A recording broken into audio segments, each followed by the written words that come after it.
मैं समय हूं। मैंने युगों को बनते और मिटते देखा है। सतयुग का धर्म देखा, त्रेता में राम का अवतार और रामायण का महासंग्राम देखा। द्वापर में महाभारत का धर्म युद्ध और कलयुग का आगमन देखा। मैंने देवताओं को असुरों से लड़ते देखा, पुण्य को पाप से जूझते देखा। हर कहानी, हर घटना मेरी आंखों के सामने घटी है।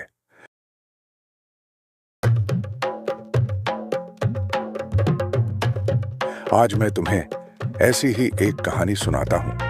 हिमालय की गोद में बसे एक छोटे से क्षेत्र की, जौनसार बावर की, जहां आस्था और आतंक के बीच एक महाअवतार का जन्म हुआ। यह जौनसार बावर की धरती थी, पहाड़ों से घिरी, दुनिया से कुछ कटी हुई। यहां जीवन कठिन था पर सरल। लोगों के दिल में आस्था थी और आने वाले कल के लिए एक नई आशा। सुबह होती गांव वाले अपने कामों में लग जाते, बच्चे खेलते, परिवार एक साथ होते। ज्ञानी हूणा भाट अपने परिवार के साथ शांति से रहते थे। जीवन अपनी धीमी गति से चल रहा था, सामान्य और शांत। मैं इस गांव का राजा आज्ञा देता हूं कि तू अपनी बकरियों को मेरे खेत से दूर रखेगा। अरे, मैं राजा बनने का अभ्यास कर रहा हूं, तू मेरा मजाक उड़ा रहा है। राजा, तू अपनी एक बकरी को तो संभाल नहीं पाता, पूरा गांव क्या संभालेगा? कल ही तो तेरी रानी मुखिया जी के आंगन में घुस गई थी। वो तो बस जायजा लेने गई थी।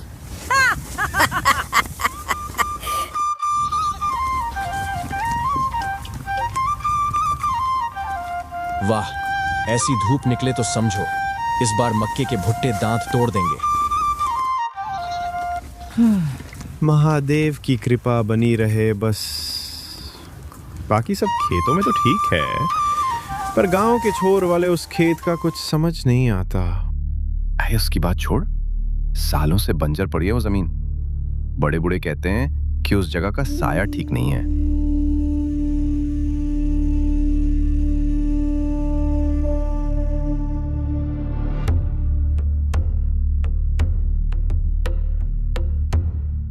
अब इसे पकड़ो तो बहुत ध्यान से, बहुत नरमी से, जैसे तुम इस नाजुक सी तितली को संभाल रहे हो। वैसे ही जीवन में तुम्हें मिलने वाली हर अच्छी चीज, हर रिश्ते, हर अवसर को संभालना होता है। तुम्हारी पकड़ मजबूत हो, पर इतनी नहीं कि इसे कुचल दे। यही संतुलन जीवन में सीखना है, मजबूती और नरमी का संतुलन। जन्म का मुहूर्त हो या मृत्यु का शोक, फसल की चिंता हो या बेटी के ब्याह की खुशी, हर रास्ते की मंजिल हूणा भाट का घर ही था।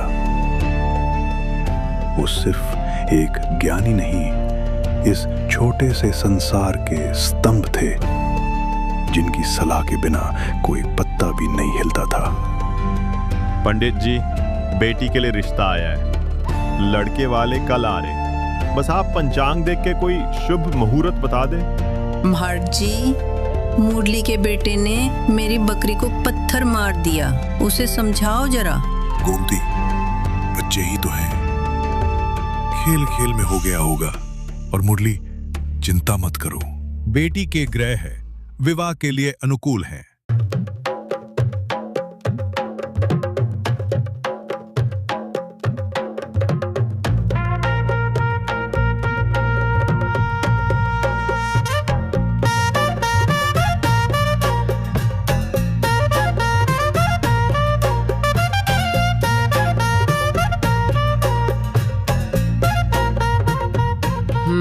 इसका स्वाद कुछ जाना पहचाना लग रहा है। कहीं ये वही तो नहीं? चुप कर। मैं तो बस पूछ रहा था, तू तो सच में बुरा मान गया।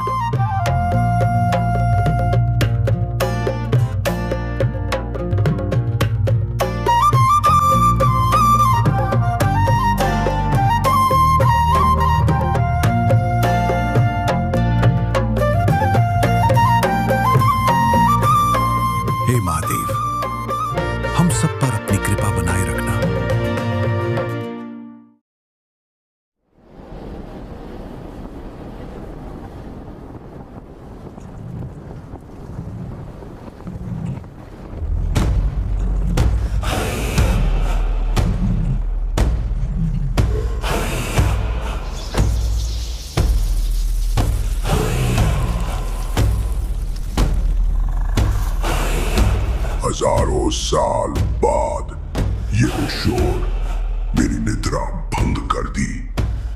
कौन है ये कीड़े जो मेरे पर्वत पर उत्सव मना रहे हैं?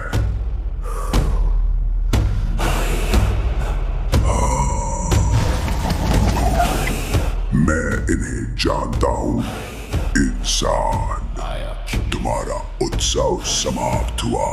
अब मेरे आतंक का युग आरंभ होगा।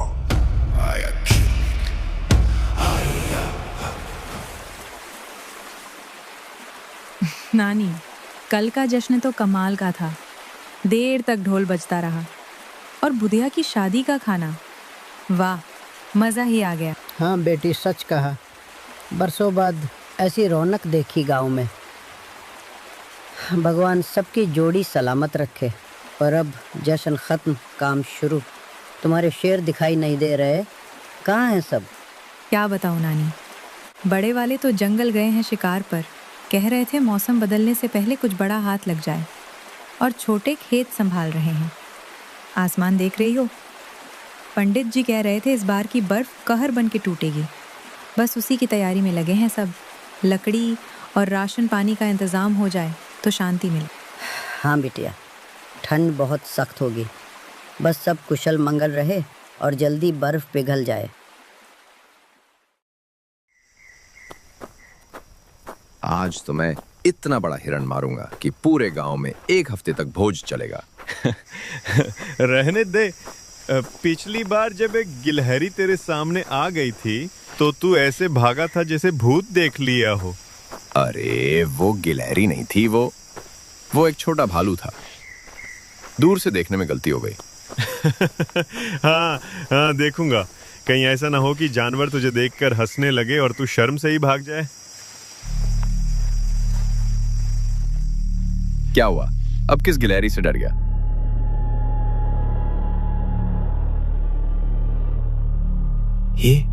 ये तो किसी जानवर का पैर नहीं लगता। और जो भी है वो इसी रास्ते पर आगे गया है।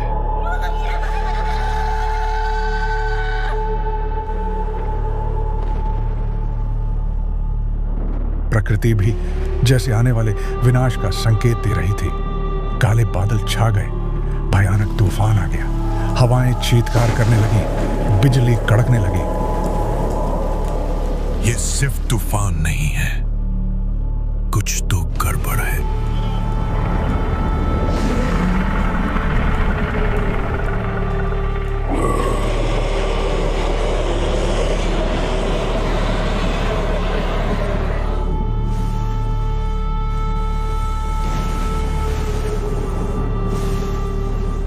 यह कौन आ गया है हमारे गांव में?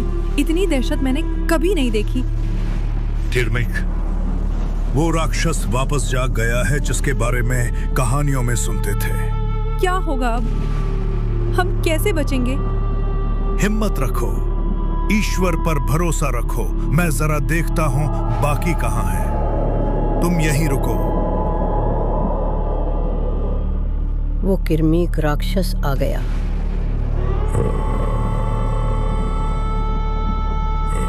अब हमारी मौत निश्चित है। हे महादेव, ये मैं क्या भयानक दृश्य देख रहा हूँ। माँ, मुझे डर लग रहा है।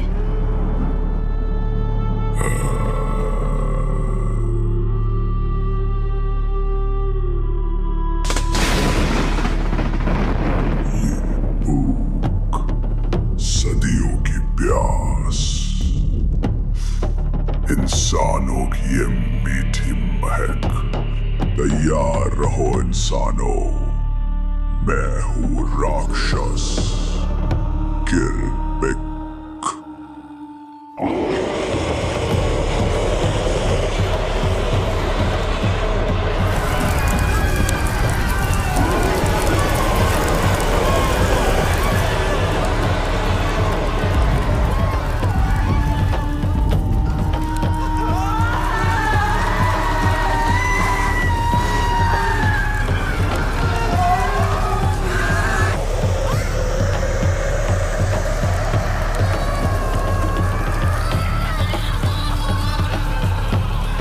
दरवाजे तोड़ रहा था, घरों को उजाड़ रहा था। हे प्रभु, हमें बचाओ।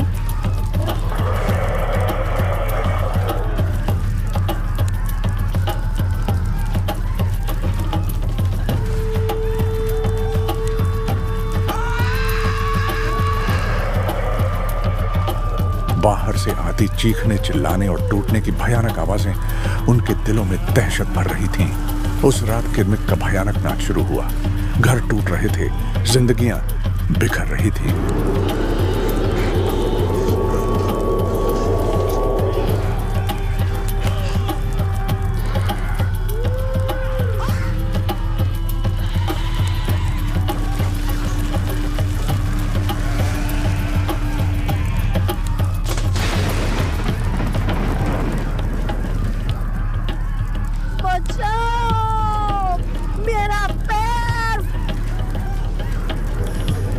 नानी, संभल के, संभल के। आप यहाँ पर आराम करिए, मैं बाकियों को बचाता हूँ। तुम्हारी चीखें सुनकर कितना मजा आ रहा है, और तुम सब तो कितने स्वादिष्ट हो।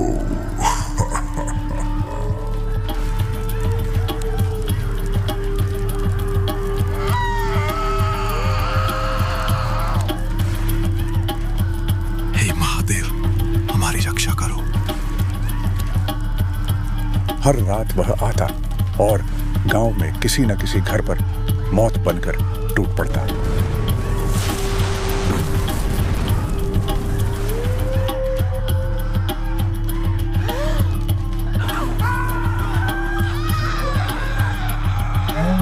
डर और मौत के इस रोजाना के सिलसिले ने गांव वालों को तोड़ दिया था।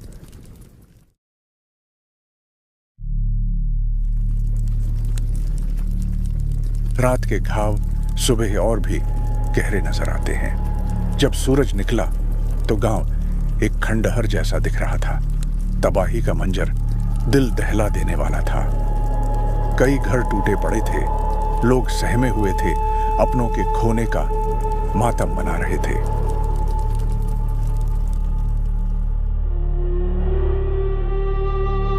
वह हर रात आएगा जब तक ये गांव श्मशान नहीं बन जाता। तो हम लड़ेंगे। चुप हो जा लड़के, किससे लड़ोगे? अपनी तलवारों से? वो कोई दैत्य नहीं जिसे लोहे से मारा जा सके।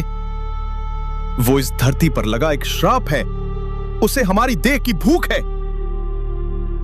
हमें उस दैत्य से समझौता करना होगा। रोज उसकी भूख मिटाने के लिए एक जानवर और हर हफ्ते एक इंसान हमें उसे देना होगा। ये एक ऐसा अपमानजनक सौदा था जिसने गांव वालों की आत्मा तक को झंझोड़ कर रख दिया।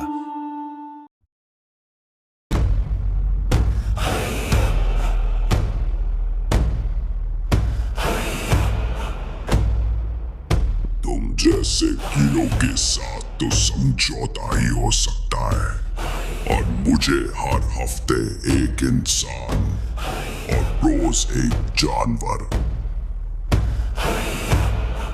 लेकिन याद रखना, जिस दिन तुम लोग मेरी भूख मिटाने में नाकाम रहे, उस दिन मैं तुम सबको एक एक को निकल जाऊंगा।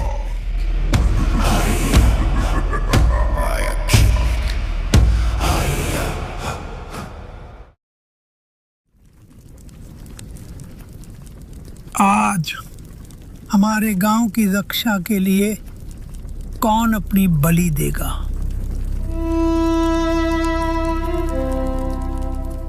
नहीं, कोई मत जाओ।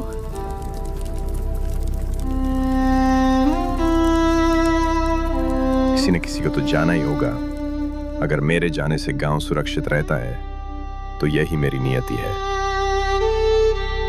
ईश्वर हमारी रक्षा करेंगे।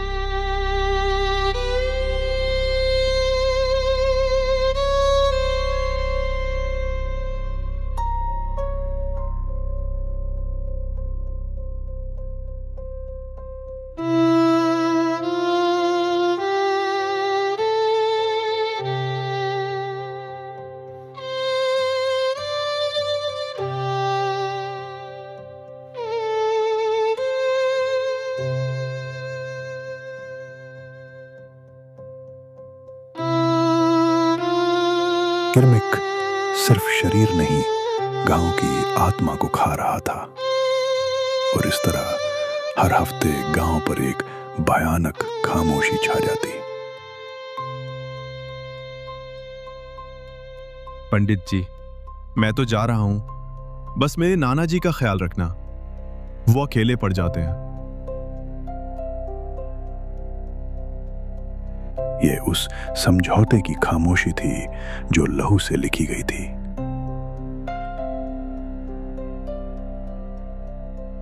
हर हफ्ते एक घर से एक बेटा बलि के लिए तैयार किया जाता। मैंने उस ज्ञानी ब्राह्मण हूणा भाट को भी देखा, जो धर्म और पिता के कर्तव्य के बीच पिस रहा था।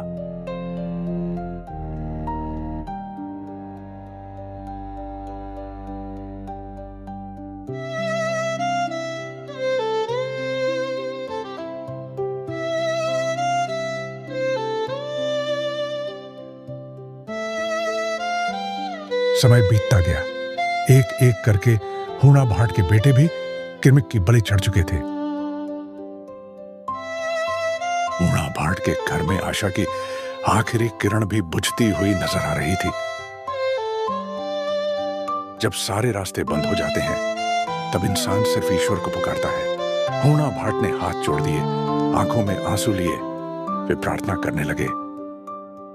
हे प्रभु, हे महादेव, अब तुम ही सहारा हो। हमने क्या पाप किया है जिसकी सजा मिल रही है? मेरे बेटों को छीन लिया प्रभु, रहम करो, हमें इस संकट से बचाओ, कोई रास्ता दिखाओ।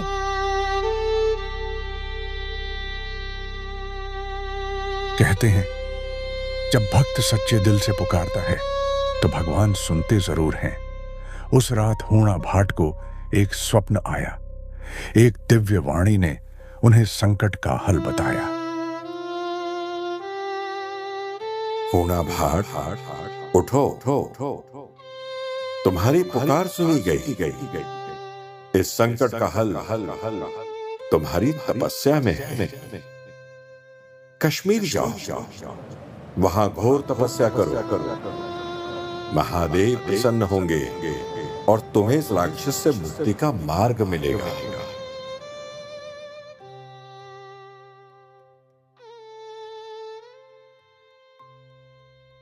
वह अकेला ब्राह्मण उस कठिन यात्रा पर निकलने के लिए तैयार था। मैंने फैसला कर लिया है, मुझे कश्मीर जाना ही होगा। वहीं मुझे अपने गांव के लिए, तुम सब के लिए मार्गदर्शन मिलेगा। अपना ध्यान रखना स्वामी, प्रभु आपकी रक्षा करें, जल्द लौटना। मरी मन से अपनी पत्नी और रोते हुए बेटे से विदा लेकर हूणा भाट निकल पड़े कश्मीर की ओर, एक अनिश्चित भविष्य की ओर कदम बढ़ाते हुए। क्या वह कश्मीर पहुंच पाएगा? क्या देवता उसकी पुकार सुनेंगे? मैं समय हूं। मैंने हूणा भाट की पुकार सुनी है। उसकी यात्रा अब शुरू हो चुकी है, एक तपस्या की राह जहां डर और आस्था का संघर्ष है।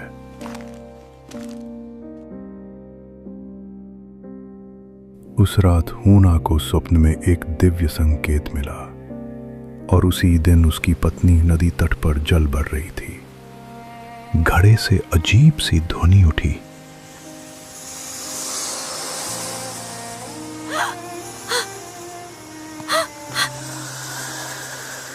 और दिव्य प्रकाश में शेर कुड़ियावीर की दिव्य शक्ति प्रकट हुई।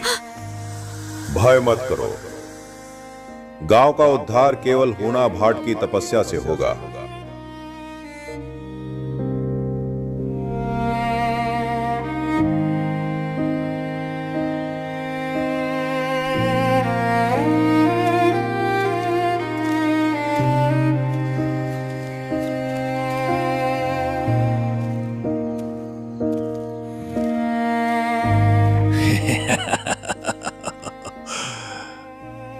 तेरे कदमों की आहट में बेचैनी है ब्राह्मण। कहां जाने की जल्दी है? यह रास्ता मौत की घाटी है। मेरी आंखें नहीं है, पर मैंने अनगिनत लोगों को यहां आकर खोते हुए सुना है। वापस लौट जा, वरना मेरे गांव पर कृमिक का आतंक है। मेरे लोग, मेरा परिवार, मुझे जाना ही होगा। तेरी सांसों में डर है। तुझे क्या लगता है तू अकेला लड़ लेगा? वहां का तूफान कानों को बहरा कर देता है और राक्षसों की गंध आज भी इस हवा में है। कोई नहीं बचा। कोई रास्ता बताओ। आगे हवा में पवित्रता की गंध है। हटेश्वरी माता का मंदिर।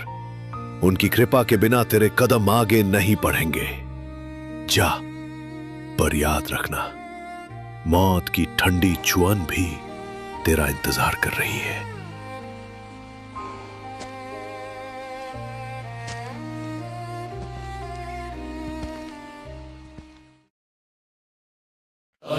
गिरिनंदिनी नंदित मेदिनी विश्व विनोदिनी। हाटकोटी मंदिर पहुंचकर हूना भाट की परीक्षा शुरू हुई।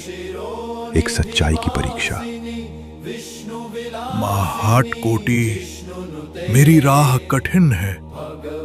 गांव का दर्द मेरे सीने में है। शक्ति दो, रास्ता दिखाओ। बेटा, भूखी हूँ, थोड़ा खाना दे दे।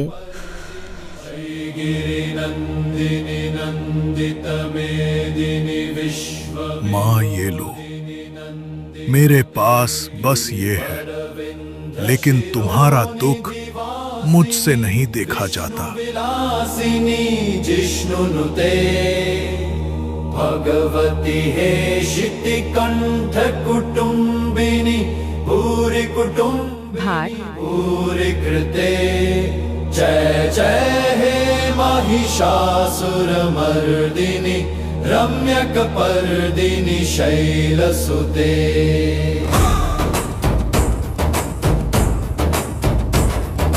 या देवी सर्वभूतेषु शक्तिरूपेण संस्थिता। नमस्तस्यै नमस्तस्यै नमस्तस्यै नमो नमः। या देवी सर्वभूतेषु शक्तिरूपेण संस्थिता। नमस्तस्यै नमस्तस्यै नमस्तस्यै नमो नमः।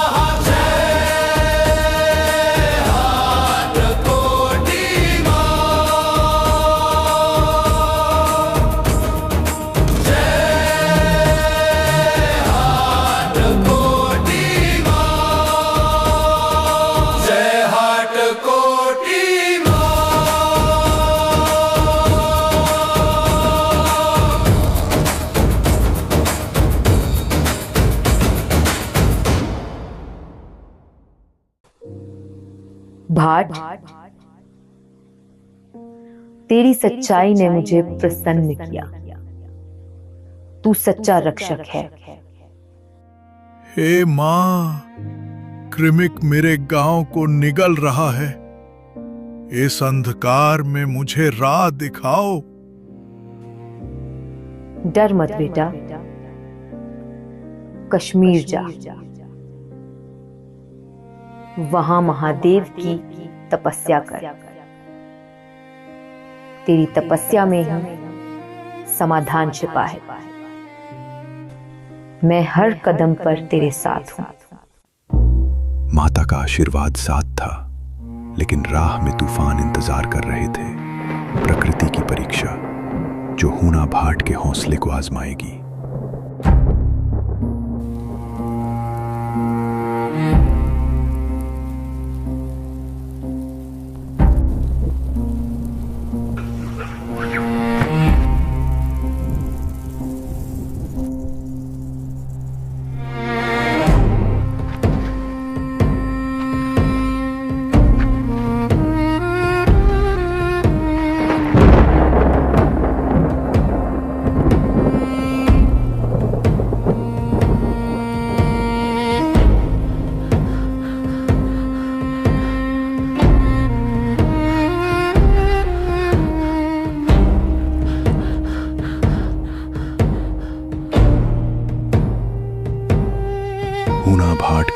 शुरू हो चुकी थी।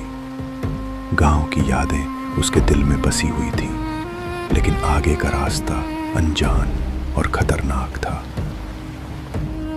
रास्ता कठिन था, लेकिन हूणा भाट का विश्वास मजबूत।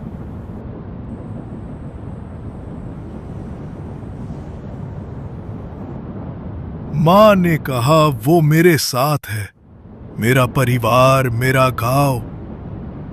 मैं हार नहीं मानूंगा।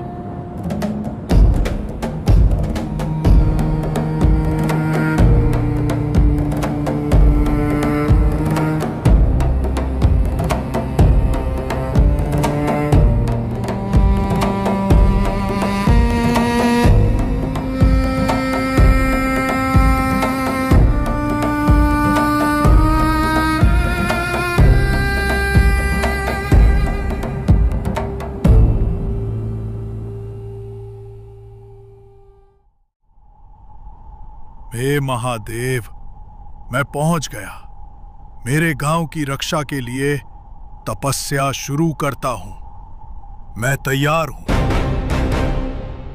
लेकिन अब असली परीक्षा शुरू थी। हूणा भाट की तपस्या गहरा रही थी, लेकिन उन्हीं बर्फीले शिखरों पर एक और युद्ध चल रहा था, महासू के 4 रक्षक वीरों का।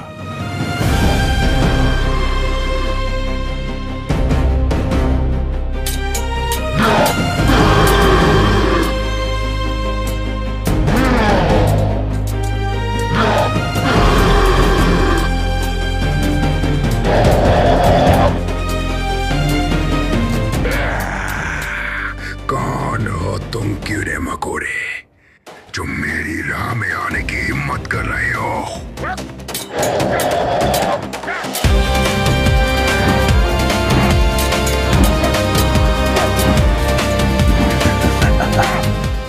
मुझे पकड़ने की कोशिश कर मूर्ख।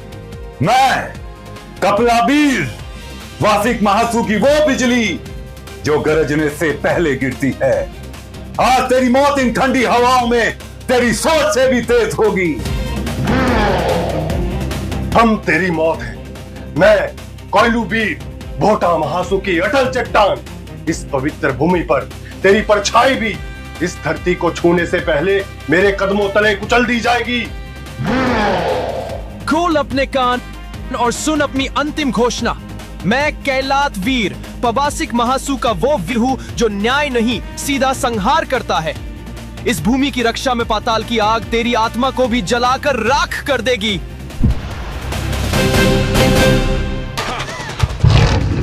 हम महासू के आगमन का शंखनाद है। मैं शेरकुड़िया वीर तुम्हें यह बताने आया हूं, जब ये वादियां तुम्हारी चीखों से गूंजेगी दुष्ट, ये तुम्हारे अंत की शुरुआत है।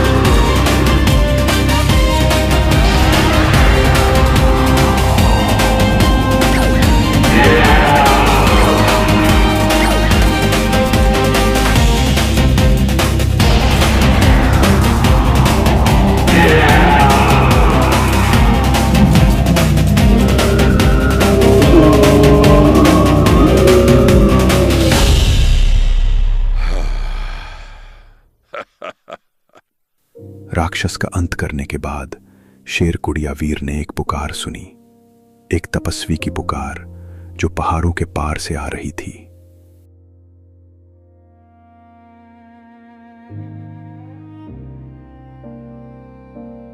वीरों, एक महान तपस्वी की आत्मा उन पहाड़ियों से परे हमें पुकार रही है, जिनके हृदय में स्वप्न में ये बीज हमने स्वयं बोया था। और इसीलिए अब मुझे उनके समक्ष प्रकट होना होगा। आप जाइए शेरकुड़िया वीर, महादेव के आदेश का पालन करो। हम तीनों वीर सदैव आपके साथ हैं।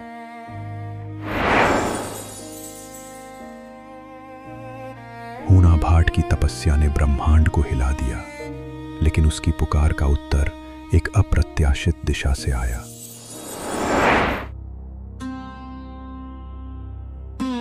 खूना भाट, अपने नेत्र खोलो।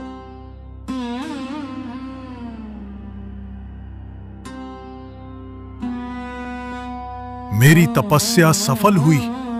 महादेव, आपने मेरी पुकार सुन ली। शांत हो जाओ भाट, मैं महादेव नहीं, मात्र उनका सेवक हूं।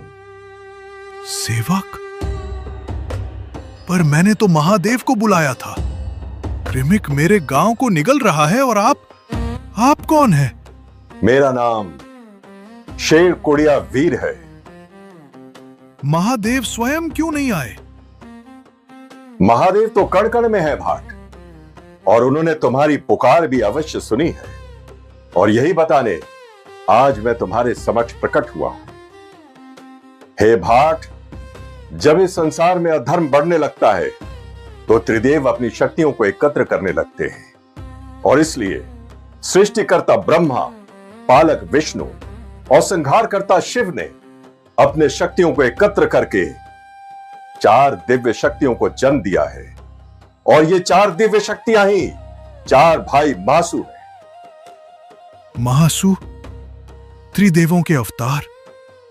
हे भाट, प्रसन्न हो जाओ, क्योंकि तुम्हारी श्रद्धा और तुम्हारी कठोर तपस्या ने त्रिदेवों की संयुक्त शक्तियों को जागृत कर दिया है, और मैं उनका अग्रदूत, उनका यही संदेश लेकर आज तुम्हारे समक्ष उपस्थित हुआ। तो आप ही मार्ग दिखाइए हे वीर। मैं अपना सर्वस्व न्योछावर करने को तैयार हूं। सर्वस्व नहीं भाट, केवल अटूट आस्था होनी चाहिए। देखो, उस पहाड़ी के परे एक कुंड है, जहां 4 दिव्य ज्योतियां प्रकट होने वाली है। ये 4 दिव्य ज्योतियां ही 4 भाई महासु हैं, और यही तुम्हारी परीक्षा की घड़ी होगी भाट। ध्यान पूर्वक सुनो। ये 3 ज्योतियां ही 3 भाई महासु का प्रतीक है, अर्थात सबसे ज्येष्ठ भ्राता बासिक महाराज, उनके छोटे भाई बोठा महाराज और उनके छोटे भाई पावासिक महाराज। तुम्हें इन्हें नहीं रोकना है भाट, किंतु चौथी ज्योति सबसे छोटे भाई चालदा महासु की है, जो सबसे गतिशील और प्रचंड ज्योति है। यदि सतर्कता पूर्वक समय रहते तुमने उन्हें नहीं रोका तो वह ब्रह्मांड में विलीन हो जाएंगे, और उसके साथ ही 4 भाई महासु का अवतार भी अपूर्ण रह जाएगा। हे भाट, अब शीघ्र जाओ, क्योंकि ज्योतियों के प्रकट होने का मुहूर्त बीत रहा है।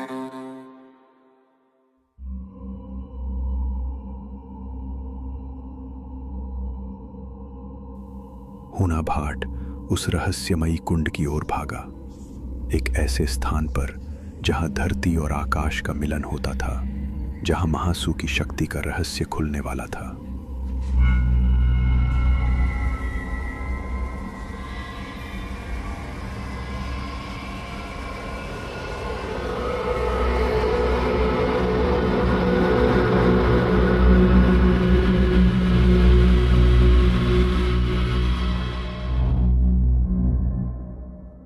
रुकिए, हे महाशक्ति, मेरे गांव को इस तरह असहाय छोड़कर मत जाइए।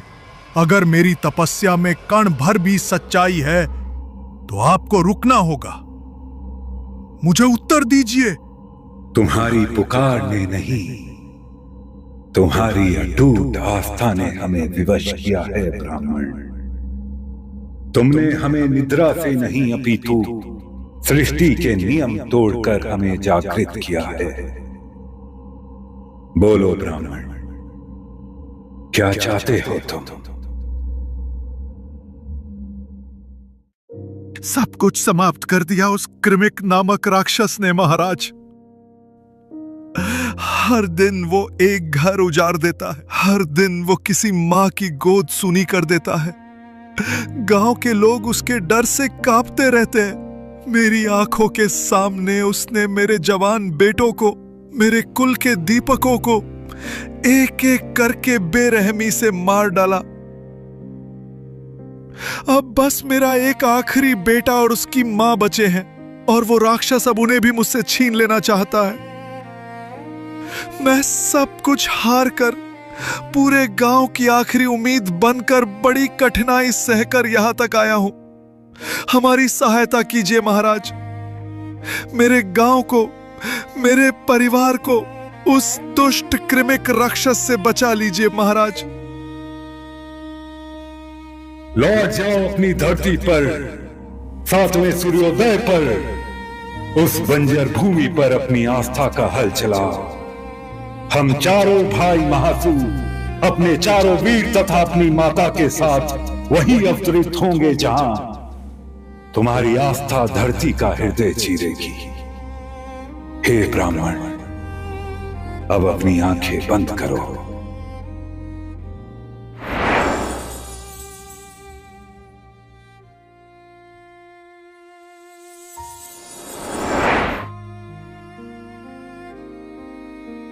स्वामी, आप कैसे पूरा गांव डरा हुआ है? डरो मत प्रिय, मैं महासू महाराज का संदेश लाया हूं। उन्होंने कहा है कि 7वें दिन बंजर भूमि पर हल चलाने से वे प्रकट होंगे और इस आतंक का नाश करेंगे। महासू महाराज, 7वां दिन? लेकिन स्वामी, कृमिक को तो 6ठे दिन ही बलि चाहिए। हम 7वें दिन की प्रतीक्षा कैसे कर सकते हैं? तुम ठीक कहती हो, हम प्रतीक्षा नहीं कर सकते। एक और सूर्योदय का अर्थ है एक और निर्दोष की मृत्यु, और ये पाप मैं अपने सिर नहीं ले सकता। मैं 7वें दिन का इंतजार नहीं करूंगा, मैं 6ठी रात को ही हल चलाऊंगा। मेरी आस्था कहती है कि महासू महाराज भक्त के संकट को देख अपने वचन से पहले भी आ सकते हैं। क्या हूना की आस्था महासू को समय से पहले उतार पाएगी, या आदेश की अवहेलना का परिणाम कुछ और होगा?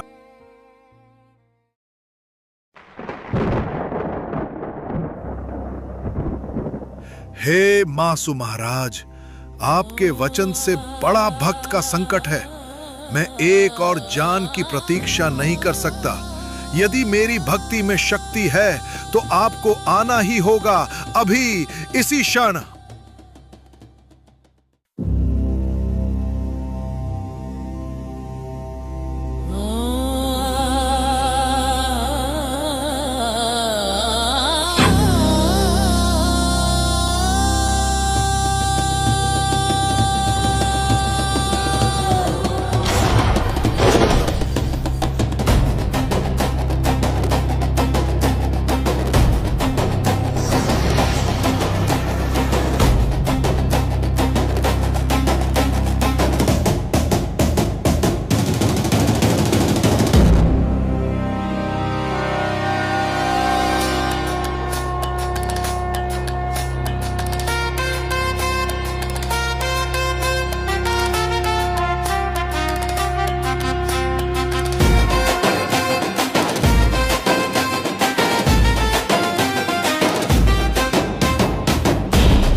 हे प्रभु, समय से पहले हल चलाकर मैंने आपको ही घायल कर दिया। इस अज्ञानी को क्षमा करें प्रभु।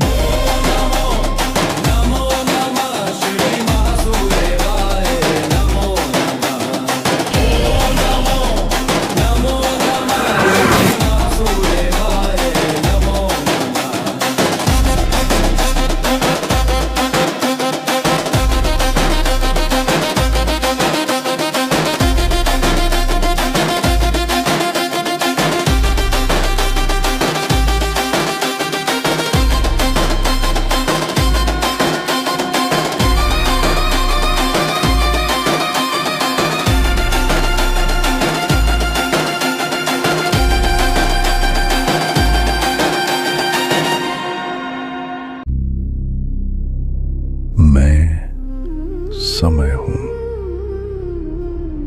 मैंने अपने गर्भ से सभ्यताओं को पनपते देखा है।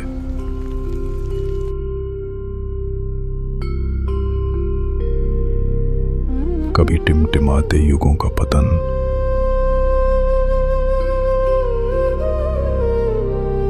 तो कभी इस संसार के उत्थान का आह्वान। ये बीता हुआ वक्त अपनी कहानी में समेटे हैं शौर्य, शक्ति, बुद्धि और तर्क, क्षितिज पर फैला हुआ, अनंत विस्तार में गूंजता हुआ।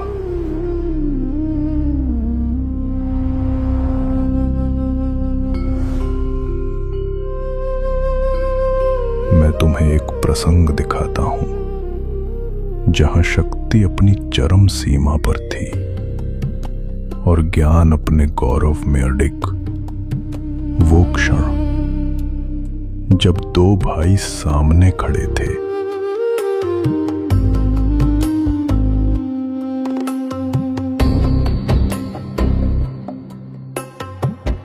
पुत्रों, तुम्हें इस जगत की परिक्रमा करनी होगी। जो विजयी होगा वही सबसे श्रेष्ठ कहलाएगा। स्मरण रखना, ये केवल शक्ति की परीक्षा नहीं, ये बुद्धि और भक्ति की भी परीक्षा है।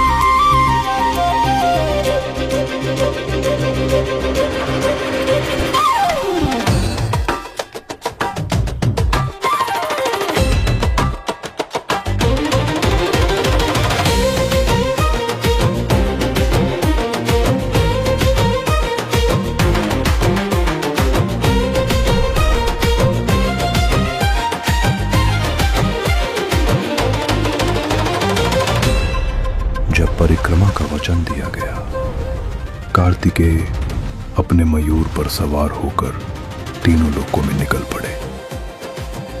उनकी गति अद्भुत थी, किंतु गणेश ने माता पिता की परिक्रमा की और विजय प्राप्त की।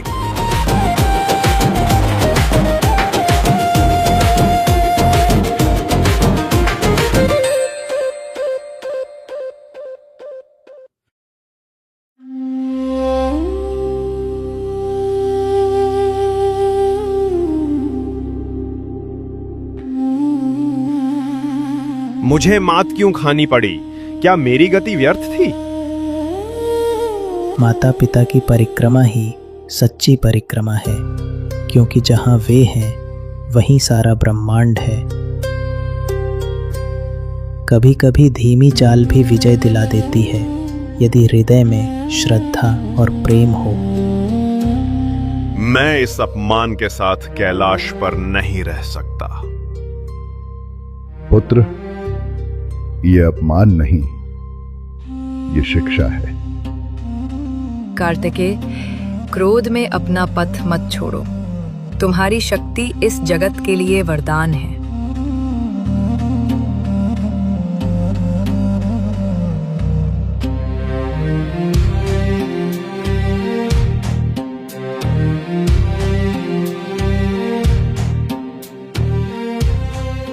क्रोधित होकर कार्तिकेय दक्षिण की ओर चले गए, किंतु जाते जाते उन्होंने अपनी दिव्य शक्ति का त्याग किया। अगर मेरी शक्ति को कोई नहीं समझता तो मैं उसे इस जगत के लिए त्याग दूंगा।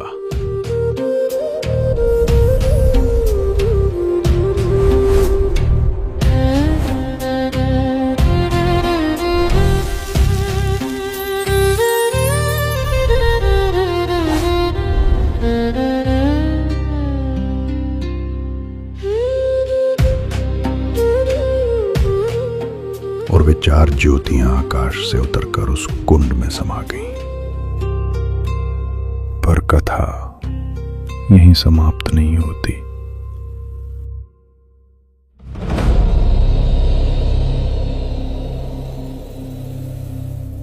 कुंड के भीतर भी एक रहस्य छुपा था। विमल नाग, उल्लल नाग, भड़वाना नाग और वासुकी नाग का रहस्य, जिन्होंने इन दिव्य शक्तियों को अपने पवित्र आलोक में समाहित कर लिया।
इस गांव के उद्धार के लिए आप यहाँ अवतरित हुए, आपको कोटि कोटि नमन।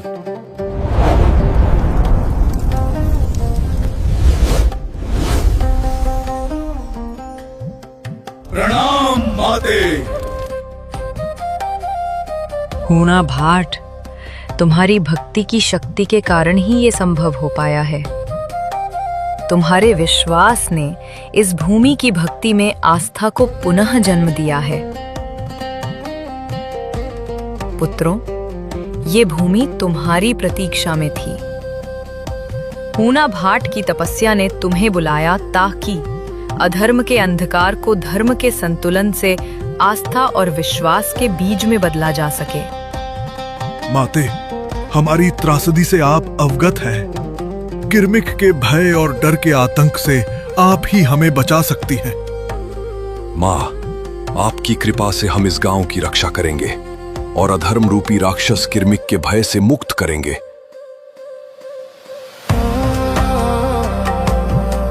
हाँ ब्राह्मण, यही तुम्हारी आस्था ही थी जिसके कारण हम चारों भाई यहाँ आए। तुम्हारी तपस्या ने हमें बुलाया, तुम सबकी रक्षा करने के लिए। भय मिटाने के लिए धर्म की निडरता चाहिए और निडरता से आस्था का एक मार्ग निकलता है। यही हमारी शक्ति का संतुलन है। और जब इस संसार में शांति का संतुलन टूटता है, तब अधर्म जन्म लेता है। अधर्म का अंत करने के लिए ही हम चार भाई महासु यहाँ आए हैं। तुम चारों के साथ अब तुम्हारे सहचर वीर, तुम लोगों के सेनापति उतरेंगे।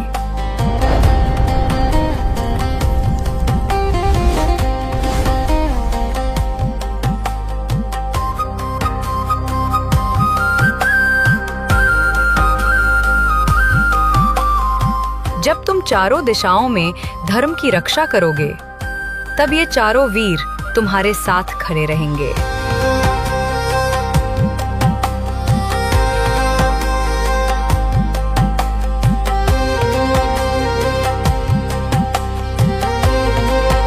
अब तुम 8 हो, 4 देव और 4 वीर। ये भूमि तुम्हारे नाम से जानी जाएगी। जब अधर्म बढ़ेगा, तुम्हारा नाम पुकारा जाएगा, और जब मनुष्य भय में डूबेगा, तुम उनके निडरता का विश्वास बनकर लौटोगे।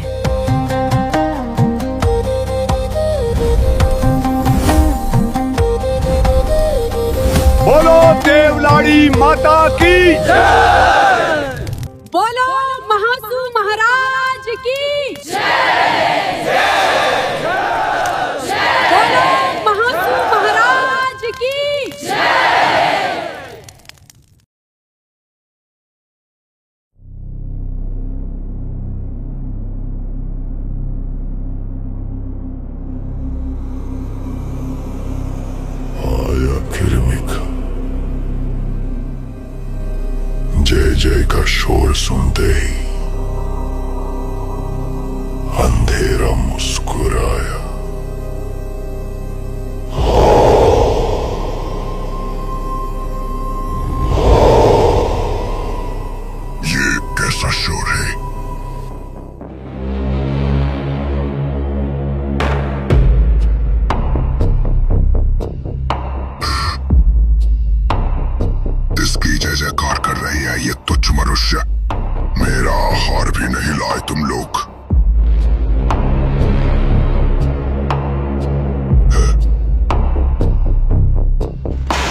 अशोक।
अद्भुत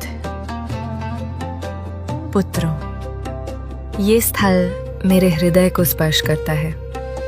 इस भूमि की शांति मेरे अंतर्मन को प्रिय लगती है। मैं कुछ दिवस यहीं रहना चाहती हूँ। यही स्थान मेरे ध्यान का केंद्र होगा। माते, अभी रुकना उचित नहीं। हमारे शत्रु किर्मिक का अंत होना शेष है।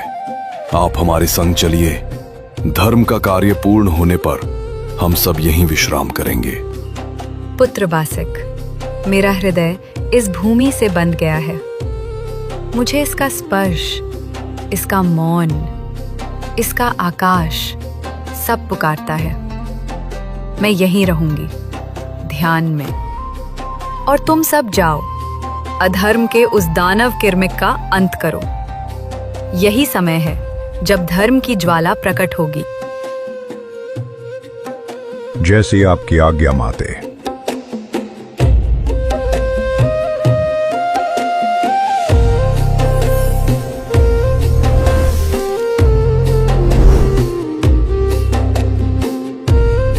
और इसी ओर देवलारी माई अपनी नींव मेंद्रत गांव की पवित्र धरती में स्थापित करती है। यही वो क्षण है जब उनकी दिव्य शक्ति इस भूमि से सदा सदा के लिए जुड़ जाती है।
ये घटिया इंसान समझते हैं कि वे मुझे हराने के लिए देवताओं को बुला सकते हैं।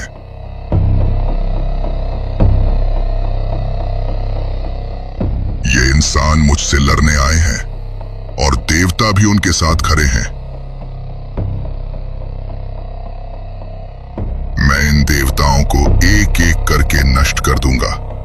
ये भूमि जलने वाली है और मैं इसका सम्राट बनूंगा।